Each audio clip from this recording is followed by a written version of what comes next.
સાવરકુંડલામાં SSC પરીક્ષા દરમિયાન એક વિદ્યાર્થીની જગ્યાએ અન્ય એક વિદ્યાર્થી ડમી તરીકે પરીક્ષા આપતો ઝડપાઈ ગયેલો છે. તેની સામે કાયદેસરની કાર્યવાહી હાથ ધરવામાં આવેલી છે.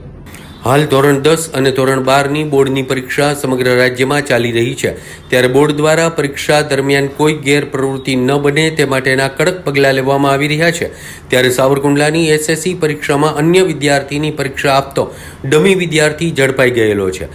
સાવરકુંડલા જેસર રોડ સ્વામિનારાયણ ગુરુકુળમાં ડમી પરીક્ષાર્થી ઝડપાયેલો હતો.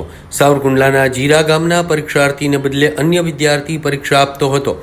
પ્રિયેશ હાદાભાઈ ચોપડા નામનો ડમી વિદ્યાર્થીને સંકુલ સંચાલકે ઝડપી પાડેલ છે. વિજ્ઞાનના પેપર આપવા ડમી વિદ્યાર્થી બેઠેલો હતો. આ અંગે સ્કૂલ સંચાલકે પોલીસને જાણ કરેલી હતી. પોલીસ દ્વારા ડમી વિદ્યાર્થી અને ઓરિજિનલ વિદ્યાર્થીને પોલીસ સ્ટેશને લાવવામાં આવેલા હતા.